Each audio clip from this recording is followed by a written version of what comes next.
28 December 2025 ଅବ୍ୟକ୍ତ ମୁରଲୀ ପୁନରାବୃତ୍ତି 18 March 2008। ଅବ୍ୟକ୍ତ ମୁରଲୀର ସାରାଂଶ ଅଛି, କାରଣ ଶବ୍ଦକୁ ନିବାରଣରେ ପରିବର୍ତ୍ତନ କରି ମାଷ୍ଟର ମୁକ୍ତିଦାତା ହୁଅ। ସମସ୍ତଙ୍କୁ ବାବାଙ୍କର ସଙ୍ଗର ରଙ୍ଗ ଲଗାଇ ସମାନ ହେବାର ହୋଲି ପାଳନ କର। କାରଣ ଶବ୍ଦକୁ ନିବାରଣରେ ପରିବର୍ତ୍ତନ କରି ମାଷ୍ଟର ମୁକ୍ତିଦାତା ହୁଅ। ସମସ୍ତଙ୍କୁ ବାବାଙ୍କର ସଙ୍ଗର ରଙ୍ଗ ଲଗାଇ ସମାନ ହେବାର ହୋଲି ପାଳନ କର। ଆଜି ସର୍ବସମ୍ପତ୍ତିର ମାଲିକ ବାପ ଦାଦା ନିଜର ଚାରିଆଡ଼ର ସର୍ବସମ୍ପତ୍ତିରେ ସମ୍ପନ୍ନ ପିଲାମାନଙ୍କୁ ଦେଖୁଛନ୍ତି। ପ୍ରତ୍ୟେକ ସନ୍ତାନର ଭଣ୍ଡାରରେ କେତେ ସମ୍ପତ୍ତି ଜମା ଅଛି, ତାକୁ ଦେଖି ହର୍ଷିତ ହେଉଛନ୍ତି। ସମ୍ପତ୍ତି ତ ସମସ୍ତଙ୍କୁ ଏକା ସମୟରେ ଏକା ଭଳି ହିଁ ମିଳିଛି। ପୁଣି ବି ଜମାର ଖାତା ସମସ୍ତଙ୍କର ଅଲଗା ଅଲଗା ଅଟେ। କିନ୍ତୁ ସମୟକୁ ଦୃଷ୍ଟିରେ ରଖି ବର୍ତ୍ତମାନ ବାପ ଦାଦା ସବୁ ପିଲାଙ୍କୁ ସର୍ବସମ୍ପତ୍ତିରେ ସମ୍ପନ୍ନ ଅବସ୍ଥାରେ ଦେଖିବାକୁ ଚାହୁଁଛନ୍ତି। କାହିଁକି ନା ଏହି ସମ୍ପତ୍ତି ଗୁଡ଼ିକ କେବଳ ବର୍ତ୍ତମାନର ଗୋଟିଏ ଜନ୍ମ ପାଇଁ ନୁହେଁ। ଏହା ଅବିନାଶୀ ସମ୍ପତ୍ତି ଅଟେ, ଯାହାକି ଅନେକ ଜନ୍ମ ପର୍ଯ୍ୟନ୍ତ ସାଥିରେ ରହିବ। ତେବେ ଏହି ସମୟର ସମ୍ପତ୍ତିକୁ ତ ତୁମେ ସମସ୍ତେ ନିଶ୍ଚିତ ଜାଣିଛ। ବାପ ଦାଦା ତୁମକୁ କେଉଁ କେଉଁ ସମ୍ପତ୍ତି ସବୁ ଦେଇଛନ୍ତି, ଏକଥା କହିବା ମାତ୍ରକେ ସମସ୍ତଙ୍କ ସମ୍ମୁଖକୁ ସମ୍ପତ୍ତି ଗୁଡ଼ିକ ଆସିଯାଉଛି। ଏବେ ସମସ୍ତଙ୍କ ମନ ଭିତରେ ସମ୍ପତ୍ତିର ତାଲିକା ପ୍ରକଟ ହୋଇଗଲାଣି ନା? କାହିଁକି ନା ବାପ ଦାଦା ପୂର୍ବରୁ ମଧ୍ୟ ଶୁଣାଇ ଦେଇଛନ୍ତି ଯେ ସମ୍ପତ୍ତି ତ ମିଳୁଛି, କିନ୍ତୁ ତାକୁ ଜମା କରିବାର ବିଧି କ'ଣ? ଯିଏ ଯେତିକି ନିମିତ୍ତ ଏବଂ ନିର୍ମାଣ ହେଉଛି, ସେହି ଅନୁସାରେ ତାର ସମ୍ପତ୍ତି ଜମା ହେଉଛି। ତେଣୁ ଚେକ୍ କର, ନିମିତ୍ତ ଏବଂ ନିର୍ମାଣ ହେବାର ବିଧି ଦ୍ୱାରା ମୋ ଖାତାରେ କେତେ ସମ୍ପତ୍ତି ଜମା ହୋଇଛି। ଯାହା ଖାତାରେ ଯେତିକି ସମ୍ପତ୍ତି ଜମା ହୋଇଥିବ, ସେ ସେତିକି ଭରପୁର ହୋଇଥିବ। ସେମାନଙ୍କର ଚାଲିଚଳନରେ ଏବଂ ଚେହେରାରେ ଭରପୁର ଆତ୍ମାର ଆତ୍ମିକ ନିଶା ସ୍ୱତଃ ହିଁ ଦେଖାଯାଉଥିବ। ଏବଂ ଯେତିକି ଆତ୍ମିକ ନିଶା ତାଙ୍କର ଚେହେରାରେ ଚମକୁଥିବ, ସେତିକି ସେ ଚିନ୍ତାମୁକ୍ତ ସମ୍ରାଟ ମଧ୍ୟ ହୋଇଥିବେ। ତେବେ ଏହି ଆତ୍ମିକ ନିଶା ବା ଆତ୍ମ ଅଭିମାନୀ ସ୍ଥିତିର ଶୁଦ୍ଧ ଅଭିମାନ ହିଁ ଚିନ୍ତାମୁକ୍ତ ସମ୍ରାଟର ଲକ୍ଷଣ ଅଟେ। ତେଣୁ ନିଜେ ନିଜକୁ ଚେକ୍ କର ଯେ ମୋର ଚେହେରାରେ ଚିନ୍ତାମୁକ୍ତ ସମ୍ରାଟର ନିଶ୍ଚୟ ଏବଂ ନିଶା ଅଛି ତ? ଦର୍ପଣ ତ ସମସ୍ତଙ୍କୁ ମିଳିଯାଇଛି ନା? ତେଣୁ ଦିଲ୍ ରୂପୀ ଦର୍ପଣରେ ନିଜର ଚେହେରାକୁ ଚେକ୍ କର। କୌଣସି ପ୍ରକାରର ଚିନ୍ତା ନାହିଁ ତ? କ'ଣ ହେବ, କିପରି ହେବ, ଏପରି ହେବ ନାହିଁ ତ? ଏହିଭଳି କୌଣସି ସଂକଳ୍ପ ରହିଯାଇ ନାହିଁ ତ? ତେବେ ଚିନ୍ତାମୁକ୍ତ ସମ୍ରାଟର ସଂକଳ୍ପ ଏହା ହିଁ ହେବ ଯେ ଯାହା ବି ହେଉଛି ତାହା ବହୁତ ଭଲ ହେଉଛି ଏବଂ ଯାହା ଆଗକୁ ହେବ ତାହା ଆହୁରି ଅଧିକ ଭଲ ହେବ। ଏହାକୁ କୁହାଯାଏ ଶୁଦ୍ଧ ଅଭିମାନ ବା ସ୍ୱମାନଧାରୀ ଆତ୍ମା। ବିନାଶୀ ଧନୀ ଲୋକମାନେ ଯେତେ ରୋଜଗାର କରୁଛନ୍ତି, ସମୟ ଅନୁସାରେ ସେତେ ଅଧିକ ଚିନ୍ତାରେ ରହୁଛନ୍ତି। କିନ୍ତୁ ତୁମକୁ ଏହି ଈଶ୍ୱରୀୟ ସମ୍ପତ୍ତି ପାଇଁ କୌଣସି ଚିନ୍ତା ଅଛି କି? ଚିନ୍ତା ରହିବା ଦରକାର ନା? କାହିଁକି ନା ଯେଉଁମାନେ ଏହି ସବୁ ସମ୍ପତ୍ତିର ମାଲିକ ଏବଂ ପରମାତ୍ମା ପିତାଙ୍କର ବାଳକ ଅଟନ୍ତି, ସେମାନେ ସଦା ସର୍ବଦା ସ୍ୱପ୍ନରେ ମଧ୍ୟ ଚିନ୍ତାମୁକ୍ତ ସମ୍ରାଟ ଅଟନ୍ତି। କାହିଁକି ନା ତାଙ୍କର ନିଶ୍ଚୟ ରହିଛି ଯେ ଏହି ଈଶ୍ୱରୀୟ ସମ୍ପତ୍ତି ଗୁଡ଼ିକ କେବଳ ଗୋଟିଏ ଜନ୍ମ ନୁହେଁ, ଅନେକ ଜନ୍ମ ପର୍ଯ୍ୟନ୍ତ ସାଥିରେ ରହିବ। ସେଥିପାଇଁ ସେମାନେ ନିଶ୍ଚୟ ବୁଦ୍ଧି ନିଶ୍ଚିନ୍ତ ଅଟନ୍ତି। ତେବେ ଆଜି ବାପ ଦାଦା ଚାରିଆଡ଼ର ପିଲାମାନଙ୍କର ଜମାର ଖାତା ଦେଖୁଥିଲେ। ପୂର୍ବରୁ ମଧ୍ୟ ଶୁଣାଇ ସାରିଛୁ ଯେ ପିଲାମାନେ ବିଶେଷ କରି 3 ପ୍ରକାରର ଖାତା ଜମା କରିଛନ୍ତି ଏବଂ ଜମା କରିପାରିବେ। ଗୋଟିଏ ହେଲା ନିଜର ପୁରୁଷାର୍ଥ ଅନୁସାରେ ସମ୍ପତ୍ତି ଜମା କରିବା। ଦ୍ୱିତୀୟରେ ଆଶୀର୍ବାଦର ଖାତା ଏବଂ ଏହାକୁ ଜମା କରିବାର ସାଧନ ହେଲା ସର୍ବଦା ସମ୍ବନ୍ଧ ସମ୍ପର୍କରେ ଏବଂ ସେବାରେ ବ୍ୟସ୍ତ ରହୁଥିଲେ ମଧ୍ୟ ସଂକଳ୍ପ, ବାଣୀ ଏବଂ କର୍ମ ତିନୋଟି ଯାକରେ ନିଜେ ନିଜ ଉପରେ ସନ୍ତୁଷ୍ଟ ଏବଂ ଅନ୍ୟମାନେ ମଧ୍ୟ ସବୁ ସମୟରେ ସନ୍ତୁଷ୍ଟ ରହୁଥିବେ ଏବଂ ସମସ୍ତେ ସନ୍ତୁଷ୍ଟ ରହୁଥିବେ। କାରଣ ସନ୍ତୁଷ୍ଟତା ହିଁ ଆଶୀର୍ବାଦ ବା ଦୁଆର ଖାତାକୁ ବଢ଼ାଇଥାଏ। ଏବଂ ତୃତୀୟ ଖାତା ହେଲା ପୁଣ୍ୟର ଖାତା। ପୁଣ୍ୟର ଖାତା ଜମା କରିବାର ସାଧନ ହେଲା ଯାହା ବି ସେବା କରୁଛ, ଚାହେଁ ମନ ଦ୍ୱାରା, ଚାହେଁ ବାଣୀ ଦ୍ୱାରା, ଚାହେଁ କର୍ମ ଦ୍ୱାରା, ଚାହେଁ ସମ୍ବନ୍ଧ ସମ୍ପର୍କରେ ଆସିବାରେ ସର୍ବଦା ନିଃସ୍ୱାର୍ଥ ଏବଂ ବେହଦ୍ର ବୃତ୍ତି, ବେହଦ୍ର ସ୍ୱଭାବ, ବେହଦ୍ର ଭାବ ଏବଂ ଭାବନାର ସହିତ ସେବା କରିବା, ଯାହାଦ୍ୱାରା ପୁଣ୍ୟର ଖାତା ସ୍ୱତଃ ହିଁ ଜମା ହୋଇଥାଏ। ତେଣୁ ଚେକ୍ କରିବା ତ ଜଣା ଅଛି ନା? ଜାଣିଛ ତ? ଯାହାକୁ ଜଣା ନାହିଁ ସେମାନେ ହାତ ଉଠାଅ। ଯାହାକୁ ଜଣା ନାହିଁ, ଯଦି ସେଭଳି କେହି ନାହାନ୍ତି ତେବେ ସମସ୍ତଙ୍କୁ ଜଣା ଅଛି। ତେଣୁ କେବେ ଚେକ୍ କରିଛ? ସ୍ୱପୁରୁଷାର୍ଥର ଖାତା, ଦୁଆର ଖାତା ଏବଂ ପୁଣ୍ୟର ଖାତା ତିନୋଟି ଯାକ ଶତକଡ଼ା କେତେ ହିସାବରେ ଜମା ଅଛି କେବେ ଚେକ୍ କରିଛ? ଯେଉଁମାନେ ଚେକ୍ କରୁଛନ୍ତି ସେମାନେ ହାତ ଉଠାଅ। କ'ଣ ଚେକ୍ କରୁଛ ତ? କ'ଣ ପ୍ରଥମ ଧାଡ଼ିବାଲା କରୁନାହାନ୍ତି? ଚେକ୍ କରୁନାହଁ? କ'ଣ କହୁଛ? କରୁଛ ନା? କାହିଁକି ନା ବାପ ଦାଦା ତ ଶୁଣାଇ ଦେଇଛନ୍ତି, ସଂକେତ ମଧ୍ୟ ଦେଇ ଦେଇଛନ୍ତି ଯେ ଏବେ ସମୟର ସମୀପତା ତୀବ୍ର ଗତିରେ ଆଗକୁ ବଢ଼ି ଚାଲିଛି। ସେଥିପାଇଁ ନିଜର ଚେକିଂ ବାରମ୍ବାର କରିବାର ଅଛି। କାହିଁକି ନା ବାପ ଦାଦା ପ୍ରତ୍ୟେକ ସନ୍ତାନକୁ ରାଜଯୋଗୀ ତଥା ରାଜା ସନ୍ତାନ ରୂପରେ ଦେଖିବାକୁ ଚାହୁଁଛନ୍ତି। ଏବଂ ପରମାତ୍ମା ପିତାଙ୍କ ଭିତରେ ଏହି ନିଶା ରହିଛି ଯେ ମୋର ପ୍ରତ୍ୟେକ ସନ୍ତାନ ରାଜା ଅଟେ, ସ୍ୱରାଜ୍ୟ ଅଧିକାରୀ ତଥା ବିଶ୍ୱ ରାଜ୍ୟ ଅଧିକାରୀ ପରମାତ୍ମା ସନ୍ତାନ ଅଟେ। ତେବେ ସମ୍ପତ୍ତି ଗୁଡ଼ିକ ତ ବାପ ଦାଦାଙ୍କ ଦ୍ୱାରା ସବୁବେଳେ ମିଳି ଚାଲିଛି, କିନ୍ତୁ ଏହି ସବୁ ସମ୍ପତ୍ତି ଗୁଡ଼ିକୁ ଜମା କରିବାର ବହୁତ ସହଜ ବିଧି ହେଲା। ବିଧି କୁହ ବା ଚାବି କୁହ, ତାହା ଜାଣିଛ ତ? ଜମା କରିବାର ଚାବି କ'ଣ ଜାଣିଛ? କେବଳ ତିନୋଟି ବିନ୍ଦୁ। ଅଛି ନା ସମସ୍ତଙ୍କ ପାଖରେ ଚାବି? ତିନୋଟି ବିନ୍ଦୁ ଲଗାଅ ଏବଂ ସମ୍ପତ୍ତି ଜମା କରି ଚାଲ। କ'ଣ ମାତାମାନଙ୍କୁ ଚାବି ଲଗାଇବା ଜଣା ଅଛି ତ? ମାତାମାନେ ଚାବିକୁ ଯତ୍ନ ସହକାରେ ରଖିବାରେ ବୁଦ୍ଧିମାନ ଅଟନ୍ତି ନା? ତେଣୁ ସବୁ ମାତାମାନେ ଏହି ତିନୋଟି ବିନ୍ଦୁର ଚାବିକୁ ଭଲ ଭାବରେ ସାଇତି ରଖିଛ ତ? କେବେ ଚାବି ଲଗାଇଛ? ମାତାମାନେ କୁହ, ଚାବି ଅଛି ତ? ଏମିତି ବି ଘରର ସବୁ ଜିନିଷର ଚାବିକୁ ସମ୍ଭାଳି ରଖିବା ମାତାମାନଙ୍କୁ ବହୁତ ଭଲ ଭାବରେ ଜଣାଅଛି। ତେଣୁ ଏହି ଚାବି ମଧ୍ୟ ସବୁବେଳେ ସାଥିରେ ଅଛି ତ? ତେବେ ବର୍ତ୍ତମାନ ସମୟରେ ବାପ ଦାଦା ଏହି କଥା ଚାହୁଁଛନ୍ତି ଯେ ଏବେ ଅନ୍ତିମ ସମୟ ପାଖେଇ ଆସୁଥିବା କାରଣରୁ ବାପ ଦାଦା ଗୋଟିଏ ଶବ୍ଦକୁ ସବୁ ପିଲାଙ୍କ ଭିତରୁ ସଂକଳ୍ପରେ, ବାଣୀରେ ଏବଂ ବାସ୍ତବିକ କର୍ମରେ ପରିବର୍ତ୍ତନ କରିବାର ଦେଖିବାକୁ ଚାହୁଁଛନ୍ତି। ସାହସ ଅଛି ତ?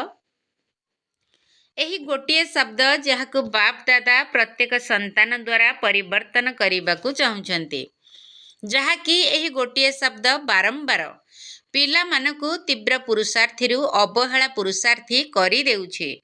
କିନ୍ତୁ ଏବେ ସମୟ ଅନୁସାରେ କେଉଁଭଳି ପୁରୁଷାର୍ଥ ହେବା ଦରକାର? ତୀବ୍ର ପୁରୁଷାର୍ଥ। ସମସ୍ତେ ମଧ୍ୟ ଚାହୁଁଛନ୍ତି ଯେ ଆମେ କିପରି ତୀବ୍ର ପୁରୁଷାର୍ଥୀଙ୍କ ଶ୍ରେଣୀରେ ଆସିବୁ, କିନ୍ତୁ କେହି ଗୋଟିଏ ଶବ୍ଦ ଏଥିରେ ଅବହେଳା କରାଇ ଦେଉଛି। ଜାଣିଛ ସେହି ଶବ୍ଦଟି କ'ଣ? ପରିବର୍ତ୍ତନ କରିବା ପାଇଁ ପ୍ରସ୍ତୁତ ଅଛ ତ? ଅଛ ତ? ହାତ ଉଠାଅ। ପ୍ରସ୍ତୁତ ଅଛ ତ? ଦେଖ, ତୁମମାନଙ୍କର ଫଟୋ ଟିଭିରେ ଆସୁଛି। ପ୍ରସ୍ତୁତ ଅଛ ତ? ଆଚ୍ଛା, ଅଭିନନ୍ଦନ। ଆଚ୍ଛା, ତୀବ୍ର ପୁରୁଷାର୍ଥ କରି ପରିବର୍ତ୍ତନ କରିବ ନା କହିବ କରିଦେବି, ଦେଖିବି, ଏହିଭଳି କହିବ ନାହିଁ ତ? ସେହି ଶବ୍ଦକୁ ତ ଜାଣି ସାରିବଣି, କାହିଁକି ନା ସମସ୍ତେ ବୁଦ୍ଧିମାନ ତ ଅଟ ନା? ତେବେ ସେହି ଗୋଟିଏ ଶବ୍ଦ ହେଲା କାରଣ ଶବ୍ଦକୁ ପରିବର୍ତ୍ତନ କରି ନିବାରଣ ଶବ୍ଦକୁ ସାମ୍ନାକୁ ଆଣ। କାରଣକୁ ସାମ୍ନାକୁ ଆଣିବା ଦ୍ୱାରା ବା କାରଣକୁ ଚିନ୍ତା କରିବା ଦ୍ୱାରା ନିବାରଣ ହେଉନାହିଁ। ତେଣୁ ବାପ ଦାଦା କେବଳ କହିବା ପର୍ଯ୍ୟନ୍ତ ନୁହେଁ, କିନ୍ତୁ ସଂକଳ୍ପରେ ମଧ୍ୟ ଏହି କାରଣ ଶବ୍ଦକୁ ନିବାରଣରେ ପରିବର୍ତ୍ତନ କରିବାକୁ ଚାହୁଁଛନ୍ତି। କାହିଁକି ନା କାରଣ ଭିନ୍ନ ଭିନ୍ନ ପ୍ରକାରର ହୋଇଥାଏ ଏବଂ ସେହି କାରଣ ଶବ୍ଦକୁ ଭାବିବାରେ, କହିବାରେ, କର୍ମ କରିବାରେ, ଆସିବାରେ ତାହା ତୀବ୍ର ପୁରୁଷାର୍ଥୀ ହେବାରେ ବନ୍ଧନ ସୃଷ୍ଟି କରିଥାଏ।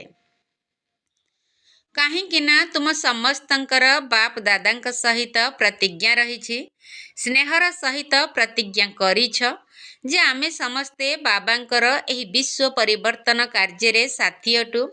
ତେଣୁ ତୁମେ ସମସ୍ତେ ବାବାଙ୍କର ସାଥୀ ଅଟ। ବାବା ଏକୁଟିଆ କିଛି କରୁନାହାନ୍ତି, ପିଲାମାନଙ୍କୁ ମଧ୍ୟ ସାଥିରେ ରଖିଛନ୍ତି।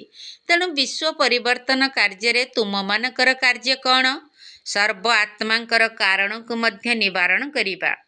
କାହିଁକି ନା ଆଜିକାଲି ଅଧିକାଂଶ ଆତ୍ମା ଦୁଃଖୀ ଏବଂ ଅଶାନ୍ତ ରହୁଥିବା କାରଣରୁ ସମସ୍ତେ ଏବେ ମୁକ୍ତି ଚାହୁଁଛନ୍ତି। ଦୁଃଖ ଅଶାନ୍ତିରୁ ଏବଂ ସର୍ବବନ୍ଧନରୁ ମୁକ୍ତି ଚାହୁଁଛନ୍ତି। କିନ୍ତୁ ସେମାନଙ୍କର ମୁକ୍ତିଦାତା କିଏ? ବାବାଙ୍କ ସହିତ ତୁମେ ପିଲାମାନେ ମଧ୍ୟ ମୁକ୍ତିଦାତା ଅଟ। ତୁମମାନଙ୍କର ଚଳଚ୍ଚିତ୍ର ନିକଟରେ ଆଜି ପର୍ଯ୍ୟନ୍ତ ଭକ୍ତମାନେ କ'ଣ ମାଗୁଛନ୍ତି? ଏବେ ଦୁନିଆରେ ଦୁଃଖ ଅଶାନ୍ତି ବଢ଼ି ଚାଲିଥିବାର ଦେଖି ଅଧିକାଂଶ ଆତ୍ମା ତୁମ ମୁକ୍ତିଦାତା ଆତ୍ମାମାନଙ୍କୁ ଅଧିକ ମନେ ପକାଉଛନ୍ତି। ସେମାନଙ୍କର ମନ ଦୁଃଖୀ ହେବା କାରଣରୁ ଚିତ୍କାର କରୁଛନ୍ତି, ହେ ମୁକ୍ତିଦାତା, ଆମକୁ ମୁକ୍ତି ଦିଅ। କ'ଣ ତୁମମାନଙ୍କୁ ଆତ୍ମାମାନଙ୍କର ଦୁଃଖ ଅଶାନ୍ତିର ଡାକରା ଶୁଭୁନାହିଁ? ତେଣୁ ମୁକ୍ତିଦାତା ହୋଇ ପ୍ରଥମେ ଏହି କାରଣ ଶବ୍ଦକୁ ମୁକ୍ତ କର। ତାହା ହେଲେ ସେମାନଙ୍କର ମୁକ୍ତିର ଡାକରା ଆପେ ଆପେ ତୁମମାନଙ୍କ କାନରେ ଗୁଞ୍ଜରିତ ହେବ। ପ୍ରଥମେ ଯଦି ନିଜେ ଏହି ଶବ୍ଦଠାରୁ ମୁକ୍ତ ହେବ, ତାହା ହେଲେ ଅନ୍ୟମାନଙ୍କୁ ମଧ୍ୟ ମୁକ୍ତ କରିପାରିବ। ଏବେ ତ ଦିନକୁ ଦିନ ତୁମମାନଙ୍କ ସମ୍ମୁଖରେ ହେ ମୁକ୍ତିଦାତା, ଆମକୁ ମୁକ୍ତି ଦିଅ, ଏହାର ଲମ୍ବା ଧାଡ଼ି ଲାଗିବାକୁ ଯାଉଛି। କିନ୍ତୁ ଆଜି ପର୍ଯ୍ୟନ୍ତ ନିଜର ପୁରୁଷାର୍ଥରେ ଭିନ୍ନ ଭିନ୍ନ କାରଣ ଶବ୍ଦ କାରଣରୁ ମୁକ୍ତିର ଫାଟକ ବନ୍ଦ ରହିଛି। ସେଥିପାଇଁ ଆଜି ବାପ ଦାଦା ଏହି ଶବ୍ଦଠାରୁ ସମସ୍ତଙ୍କୁ ମୁକ୍ତ କରିବା ପାଇଁ ଚାହୁଁଛନ୍ତି। ଏମିତି ତ ଏହା ସହିତ ଆହୁରି ମଧ୍ୟ କେତେକ ଦୁର୍ବଳତାର ଶବ୍ଦ ରହିଛି। ସେଥିମଧ୍ୟରୁ ବିଶେଷ ହେଲା କାରଣ ଶବ୍ଦ ଏବଂ ତା ସାଥୀ ଶବ୍ଦଗୁଡ଼ିକ ହେଲେ ଏମିତି, ସେମିତି, କେମିତି, ଯେଉଁମାନେ କି ମୁକ୍ତିର ଫାଟକକୁ ବନ୍ଦ ରଖିବାର କାରଣ ଅଟନ୍ତି। ତେବେ ଆଜି ସମସ୍ତେ ହୋଲି ପାଳନ କରିବା ପାଇଁ ଆସିଛ ନା? ସମସ୍ତେ ଦୌଡ଼ି ଦୌଡ଼ି ଆସିଛ, ସ୍ନେହରୂପୀ ବିମାନରେ ବସି ଆସିଛ। ଯେହେତୁ ବାବାଙ୍କ ସହିତ ସ୍ନେହ ରହିଛି, ତେଣୁ ବାବାଙ୍କ ସହିତ ହୋଲି ପାଳନ କରିବା ପାଇଁ ପହଞ୍ଚି ଯାଇଛ। ଆସିଛ, ଭଲ କରିଛ। ସେଥିପାଇଁ ବାପ ଦାଦା ତୁମମାନଙ୍କୁ ଅଭିନନ୍ଦନ ଦେଉଛନ୍ତି। ବାପ ଦାଦା ଦେଖୁଛନ୍ତି ହୁଇଲ୍ ଚେୟାରରେ ଚାଲିବା ବାଲା ମଧ୍ୟ କିଛି ନା କିଛି ଶାରୀରିକ ଅସୁବିଧା ଥିଲେ ମଧ୍ୟ ସାହସ ରଖି ପହଞ୍ଚି ଯାଇଛନ୍ତି। ବାପ ଦାଦା ଏହି ଦୃଶ୍ୟକୁ ମଧ୍ୟ ଦେଖୁଛନ୍ତି। ଏଠାକୁ କ୍ଲାସ୍ କରିବା ପାଇଁ ଆସୁଛନ୍ତି ନା କୌଣସି କାର୍ଯ୍ୟକ୍ରମ ଦେଖିବା ପାଇଁ ଯେତେବେଳେ ଆସୁଛନ୍ତି, ହୁଇଲ୍ ଚେୟାରରେ ବସି ନିଜର ପଣ୍ଡାକୁ ଅର୍ଥାତ୍ ନିମିତ୍ତ ଟିଚରମାନଙ୍କୁ ଧରି ଆସି ଯାଉଛନ୍ତି। ତେବେ ଏହାକୁ କ'ଣ କୁହାଯିବ? ପରମାତ୍ମା ସ୍ନେହ। ବାପ ଦାଦା ମଧ୍ୟ ଏହିଭଳି ସାହସୀ ଆନ୍ତରିକ ସ୍ନେହୀ ପିଲାମାନଙ୍କୁ ବହୁତ ବହୁତ ଆନ୍ତରିକ ଆଶୀର୍ବାଦ, ଆନ୍ତରିକ ସ୍ନେହ ବିଶେଷ ଭାବରେ ଦେଉଛନ୍ତି। ବହୁତ ସାହସ ରଖି ଆସିଛନ୍ତି। ବାବାଙ୍କର ଏବଂ ପରିବାରର ସହଯୋଗ ତ ନିଶ୍ଚିତ ରହିଛି। କ'ଣ ସମସ୍ତଙ୍କୁ ଠିକ୍ ଭାବରେ ସ୍ଥାନ ମିଳିଛି ତ? ଯେଉଁମାନଙ୍କୁ ସ୍ଥାନ ଠିକ୍ ମିଳିଛି ସେମାନେ ହାତ ଉଠାଅ। ବିଦେଶୀମାନଙ୍କୁ ରହିବାର ସ୍ଥାନ ଠିକ୍ ମିଳିଛି ତ? ଏହା ତ ମେଳା ଅଟେ ନା? ଦୁନିଆର ମେଳାମାନଙ୍କରେ ତ ଧୂଳି ଉଡ଼ୁଥିବ, ସେଥିରେ ମଧ୍ୟ ଖାଇବା ପିଇବା ଚାଲିଥିବ। ତୁମମାନଙ୍କୁ ତ ଭଲ ବ୍ରହ୍ମା ଭୋଜନ ମିଳୁଛି ନା? ଆଚ୍ଛା, ହାତ ହଲାଉଛନ୍ତି। ଶୋଇବା ପାଇଁ 3 ପାଦ ପୃଥିବୀ ମିଳିଛି ତ? ଏଭଳି ମିଳନ ପୁଣି 5000 ବର୍ଷ ପରେ ଏହି ସଙ୍ଗମ ଯୁଗରେ ହିଁ ହେବ, ଆଉ ମଝିରେ କେବେ ବି ହୋଇପାରିବ ନାହିଁ। ତେଣୁ ଆଜି ବାପ ଦାଦାଙ୍କ ଭିତରେ ସଂକଳ୍ପ ଅଛି ଯେ ସବୁ ପିଲାଙ୍କର ଜମାର ଖାତାକୁ ଦେଖିବା ପାଇଁ। ଦେଖିଛନ୍ତି ମଧ୍ୟ ଏବଂ ଆଗକୁ ମଧ୍ୟ ଦେଖିବେ।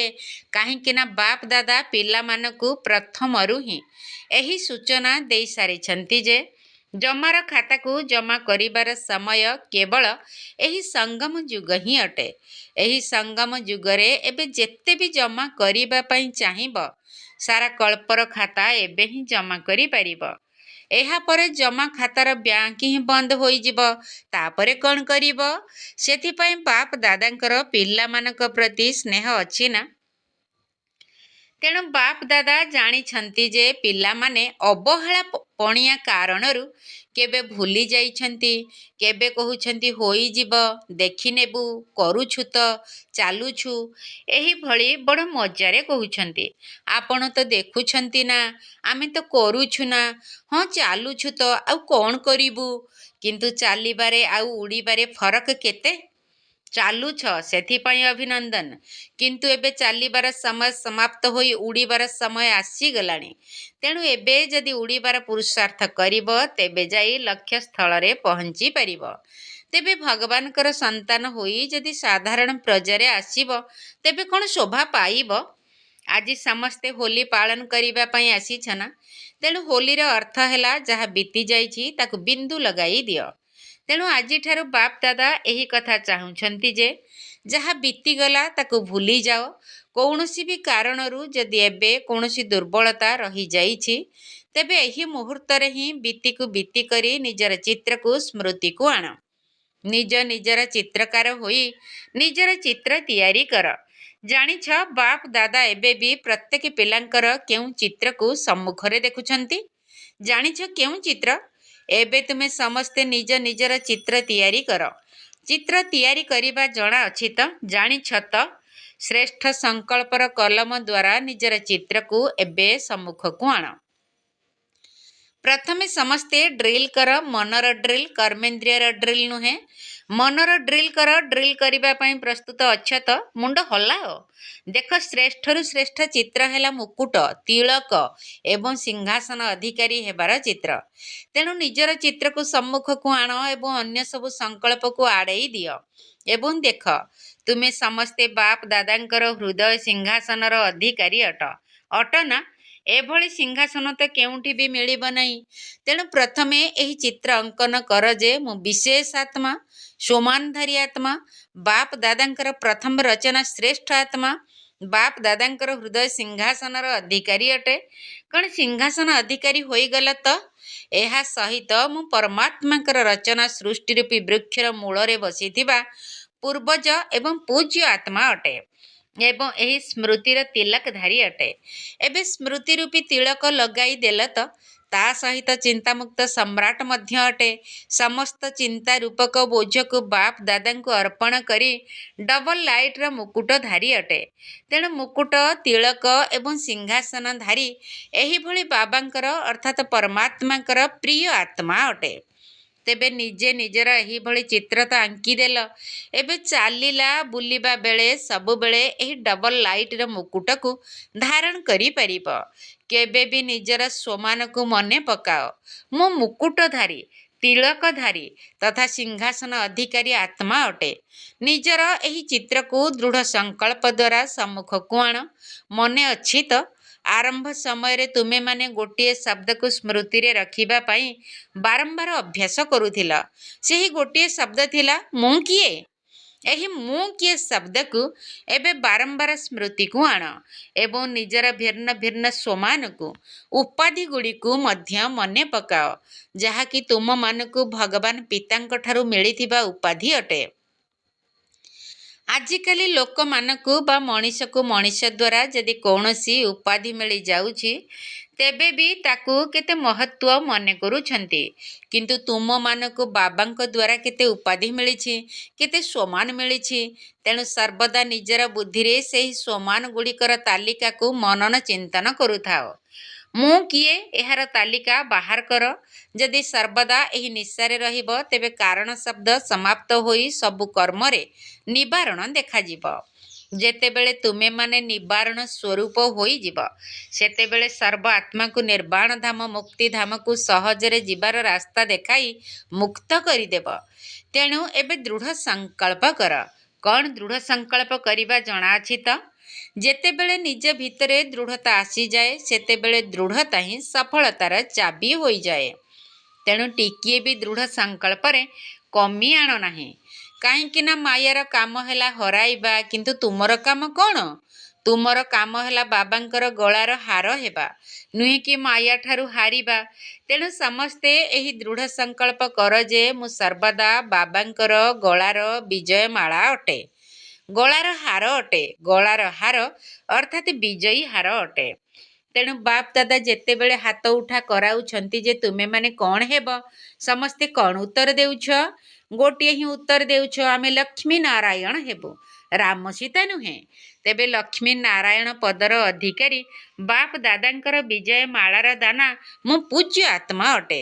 ଭକ୍ତମାନେ ତୁମର ମାଳାର ଦାନାକୁ ଜପ କରି କରି ନିଜର ସମସ୍ୟା ଗୁଡ଼ିକୁ ସମାପ୍ତ କରୁ। ଏତେ ଶ୍ରେଷ୍ଠ ଦାନା ଅଟ। ତେଣୁ ଆଜି ବାପ ଦାଦାଙ୍କୁ କ'ଣ ଦେବ? ହୋଲିର କୌଣସି ଉପହାର ତ ଦେବ ନା, ଏହି କାରଣ ଶବ୍ଦକୁ ଦିଅ ଏବଂ ତକୁ ମଧ୍ୟ ଦିଅ। ଯଦି ସବୁଥିରେ ତ କରିବ ତେବେ ତୋ ଅର୍ଥାତ୍ ଶୁଆ ହୋଇଯିବ। ତେଣୁ ତ ମଧ୍ୟ କରିବ ନାହିଁ। ଏମିତି ସେମିତି ବି ନୁହେଁ, କୌଣସି ପ୍ରକାରର କାରଣ ନାହିଁ ନିବାରଣ। ଆଚ୍ଛା, ବାପ ଦାଦା ପ୍ରତ୍ୟେକ ସନ୍ତାନକୁ ସମାନ ହେବାର ଶ୍ରେଷ୍ଠ ସଂକଳ୍ପ ପାଇଁ ପଦ୍ମ ଗୁଣା ଅଭିନନ୍ଦନ ଦେଉଛନ୍ତି। ଅଭିନନ୍ଦନ, ଅଭିନନ୍ଦନ, ଅଭିନନ୍ଦନ। ନିଶା ଅଛି ତ? ଆମ ଭଳି ପଦ୍ମ ଭାଗ୍ୟବାନ କିଏ ଅଛି? ଏହି ନିଶାରେ ରୁହ। ଆଚ୍ଛା, ଏବେ ଗୋଟିଏ ସେକେଣ୍ଡ ଭିତରେ ସବୁ ବ୍ରାହ୍ମଣମାନେ ନିଜର ରାଜଯୋଗର ଅଭ୍ୟାସ କର। ମନକୁ ଏକାଗ୍ର କରିବା ସହିତ ମନର ମାଲିକ ହୋଇ ଯେଉଁଠି ଚାହିଁବ, ଯେତେ ସମୟ ଚାହିଁବ, ଯେପରି ଚାହିଁବ ସେହିପରି ଏବେ ମନକୁ ଏକାଗ୍ର କରିଦିଅ। ମନ କେଉଁଠି ବି ଏଣେ ତେଣେ ଚଞ୍ଚଳ ନ ହେଉ। ମେରା ବାବା, ମିଠା ବାବା, ପ୍ୟାରା ବାବା, ଏହିଭଳି ସ୍ନେହଯୁକ୍ତ ସଙ୍ଗର ରଙ୍ଗରେ ଆଧ୍ୟାତ୍ମିକ ହୋଲି ପାଳନ କର।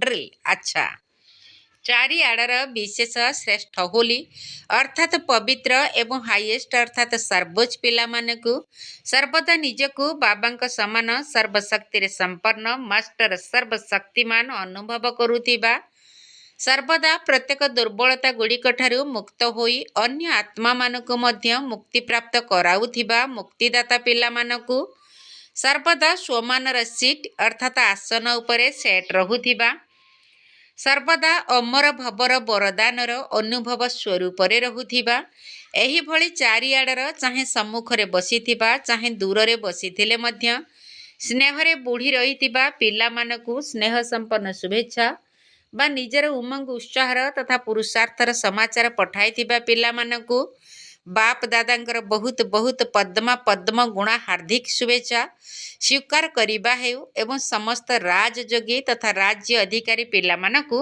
ନମସ୍ତେ।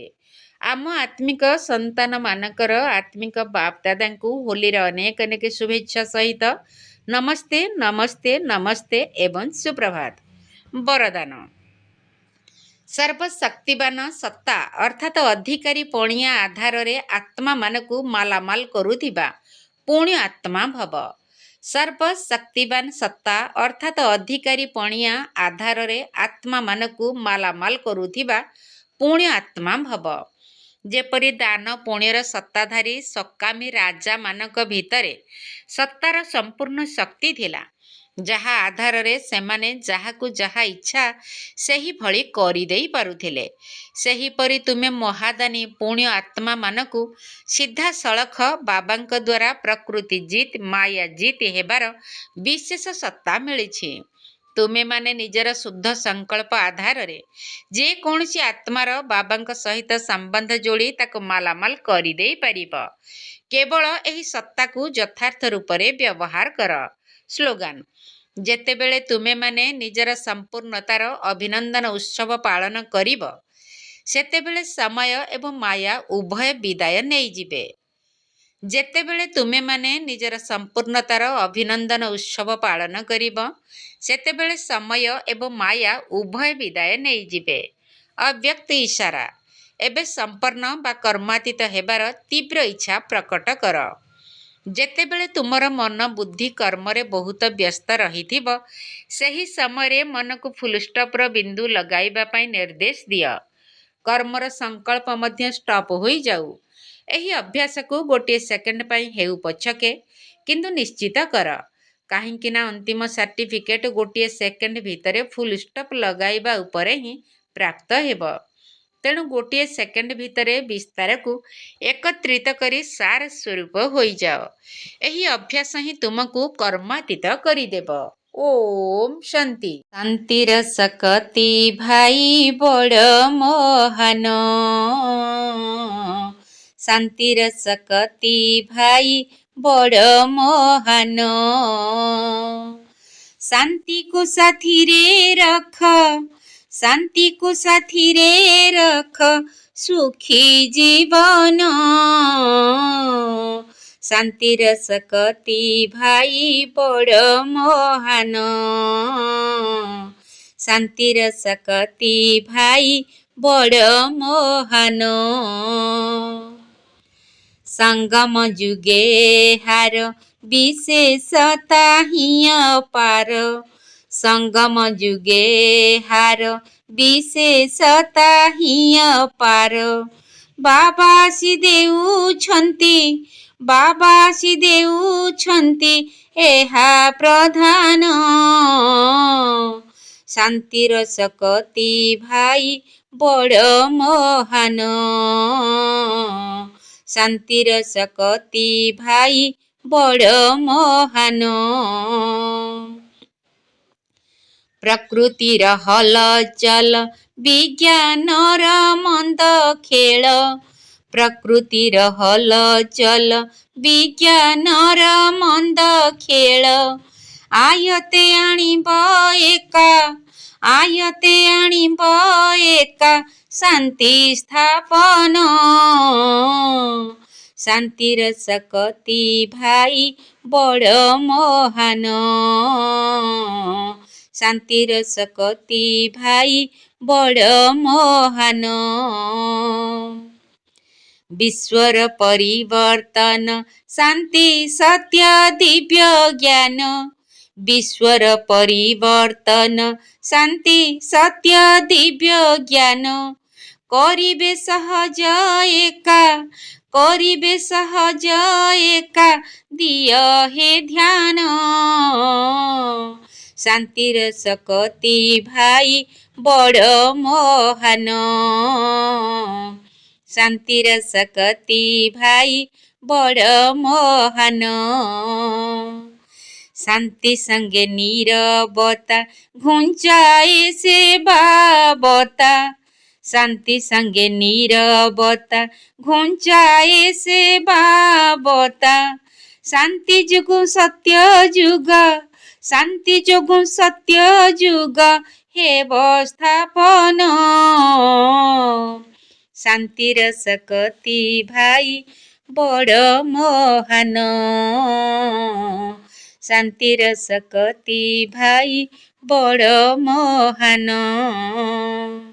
ଶାନ୍ତିକୁ ସାଥିରେ ରଖ, ଶାନ୍ତିକୁ ସାଥିରେ ରଖ, ସୁଖୀ ଜୀବନ।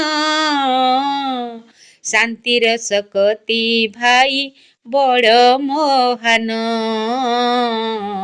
ଶାନ୍ତିର ଶକ୍ତି ଭାଇ ବଡ଼ ମହାନ।